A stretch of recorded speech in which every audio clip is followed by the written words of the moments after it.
Before we open the garage today, we want to take a moment to plug our brand new website. It's called not The Soul's Garage.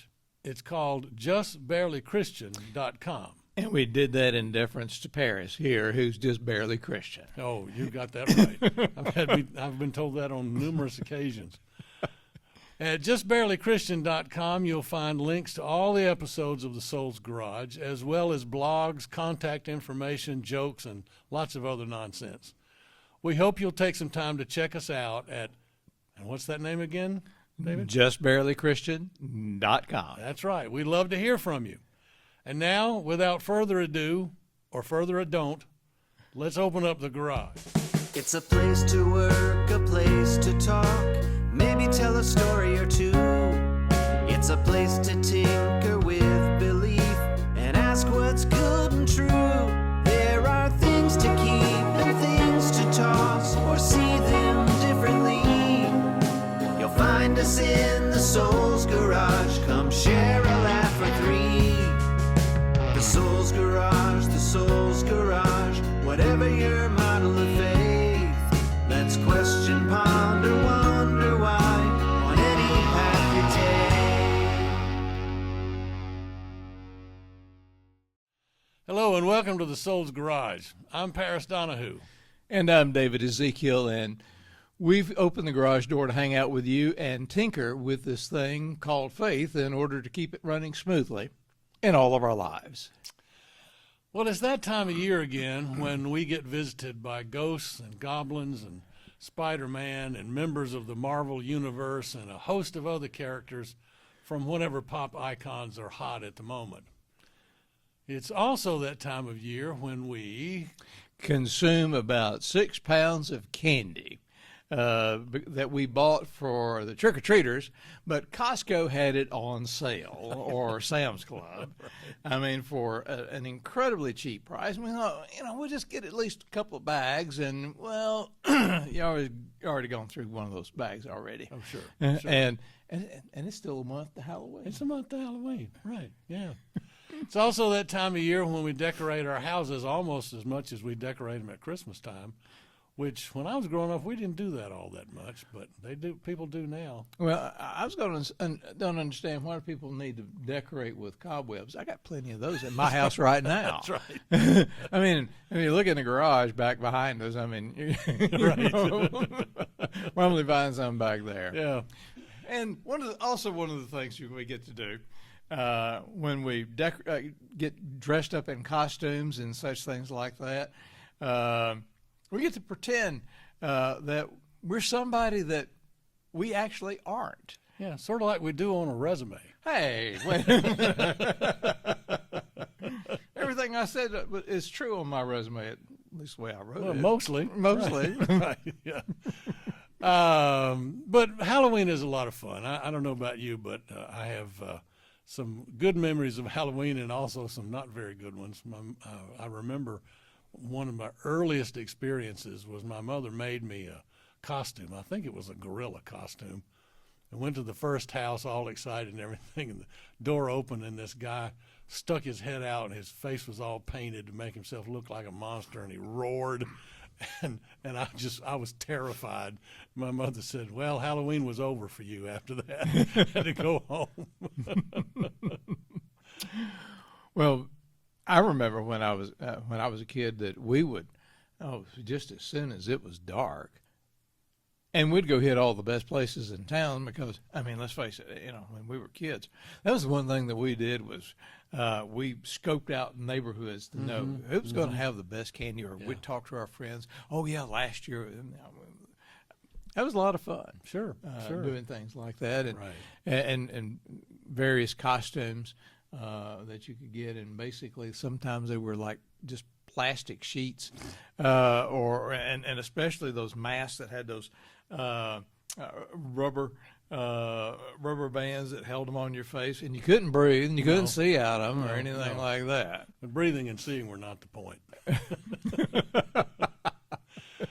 So anyway, because Halloween is so prevalent in our society, we thought it might be fun to examine some of the spiritual issues that Halloween raises. To do that, let's start with a brief history of Halloween. And I do mean I was going to tell you that. Oh, see, I beat him to the punch. Tell us a little bit about the background of Halloween.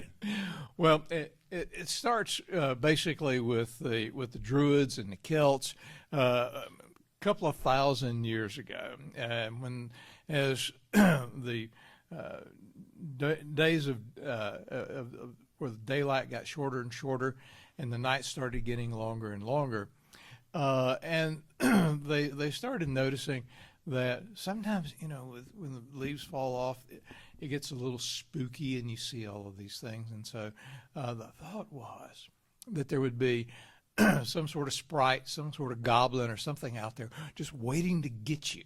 And kind of like what Bobby Burns wrote, from ghosties and ghoulies and things that go bump in the night, good Lord preserve us. But anyway, and so they celebrated a festival called Samhain, and with bonfires, and then they would, because they thought that, well, at this time of the year, the spirit world was getting very thin between this life and the next, and so they would carve pumpkins where they'd dress up in costume and so on like that to scare away all the goblins and ghosties and ghoulies, and hope things didn't go bump in the night after that. And that's just kind of the way the tradition started. And it was part of their faith tradition, of which, well, we've kind of co-opted in this day and age. Yeah. I think it would be fair to say that faith traditions, particularly the Christian faith tradition, have always had an ambivalent relationship with the holiday of Halloween.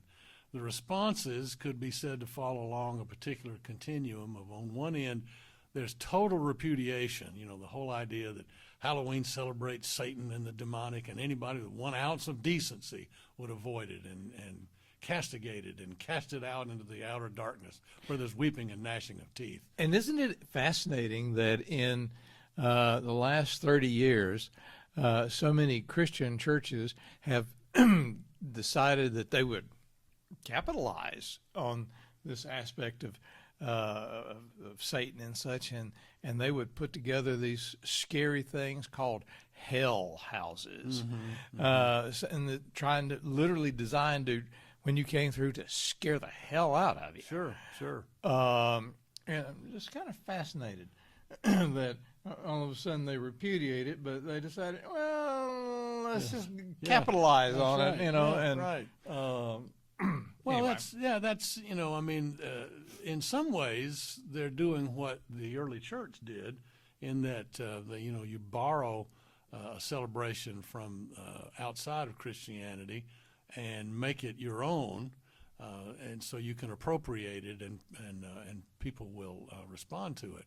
And I guess that means that they've appropriated it in one of two ways, because they kind of went to the total opposite end of what maybe a lot of our churches have done, and turned it into, say, like a trunk or treat celebration. Sure. Without the evangelistic tract. Right. Sometimes with an evangelistic tract. And sometimes with an evangelistic tract. Yeah, some churches will have haunted houses, and that sort of thing, but they're appropriating it. Now there's somewhere along that same continuum, there are the Christian groups that just are, they just ignore it altogether. They say, it's a child's holiday and it's harmless, so who cares? And it's fascinating. I'm sorry, you did say be brief in there. Yes, I did. Right. I was just thinking, how do you define the word brief? Well, like a lawyer does. Oh, dear God. It's a good thing I don't send anything Right. in, okay? Right, yeah. But back in the 1920s and 30s, Halloween virtually didn't exist in the United States, and it was only during about the time of the 40s that it started developing into at least a little tradition of where it was kind of a fall festival aspect. Sure. And it became something just it was something to enjoy. Sure, But anyway, sure. I digress. Yes. Well, we do that a lot. So it seems to us that the whole point of our society's celebration of Halloween, aside from gorging on candy, is to flirt with some of the things that scare us. Now, some people hate being scared, but others actually enjoy it. There have been studies done on this by full-grown adults, registered voters, and licensed drivers who study this kind of stuff. They like the physical arousal of being scared, or they like the cognitive challenge of figuring out what's actually happening, or they like the social bond that the scare creates, or the emotional release it creates. Or maybe they just ain't right in the head. Yeah, to start with. Yeah, that would be my assumption. Now, as children, we tend to be scared by ghosts and vampires and things that go bump in the night. I was growing up, I was a big devotee of all the 1930s and 40s and 50s horror movies, the Dracula and Frankenstein and things from outer space and that sort of stuff. And Friday night in Atlanta, the late night movie always showed a horror movie, but everybody else in my house went to bed, and so this movie would go off and I'd be scared out of my mind, and then I'd have to walk back to my bedroom in the dark. That was the longest walk I would ever take in my life. So I liked watching them, but I didn't like being scared when it was all over. And I remember watching those kind of horror movies at night myself, and then thinking, oh goodness, I got to get into bed and pull the covers up over my head, because you do know that when you're under the covers, nothing can hurt you. That's right. Yeah. Nobody can. No, the Wolfman can't find you when you do that. But anything that went bump in the middle of the night, I'd think, okay, Yeah. gosh, there's something going to be there. Yeah. Of course, the things that scare us tend to change over time. And as an adult, I'm not frightened anymore by witches or goblins, but I am frightened by other things. As an adult, I'm like a lot of others. I was frightened by loss of a job, being without an income, loss of health. A debilitating illness that would just make me absolutely dependent on everybody else. I was frightened by trouble with a spouse, or trouble with a child, or death, either my own death or the death of a loved one. There are plenty of things to frighten us that don't have anything to do with witches and goblins. But both of us also are frightened these days by the specters that we never thought we would see, or that we never thought we would see again, like creeping authoritarianism, a polarized society. Didn't you write a book on polarization? I did. It's called Polarized. Yeah. Yeah. Me and my friend Keith Parsons. You can still find it. It's out of print, but there's still copies. So, shameless plug there. But but you've also got the other things that are scaring, that scare you these days. With the debunking of sound scientific knowledge. And then you got the rumblings of, or the glorification of war, the conflating of Christianity with beliefs that are diametrically opposed to the teachings of Jesus. You got the demonization of human beings on the basis of their ethnicity, their skin color, their sexual orientation, their party affiliation, and the list could go on. And those things really terrify us. So what's insidious about fear, any fear, is how it immobilizes us. Just makes us where we don't feel like we can go on. The sinister forces we were just talking about want to paralyze us into inaction. Fear focuses on what you cannot do. It focuses on the problems, not the potential solutions. Unresolved issues cause fear, which leads to demoralization, which leads to depression, which leads to inaction, which usually leads to some form of self-destruction.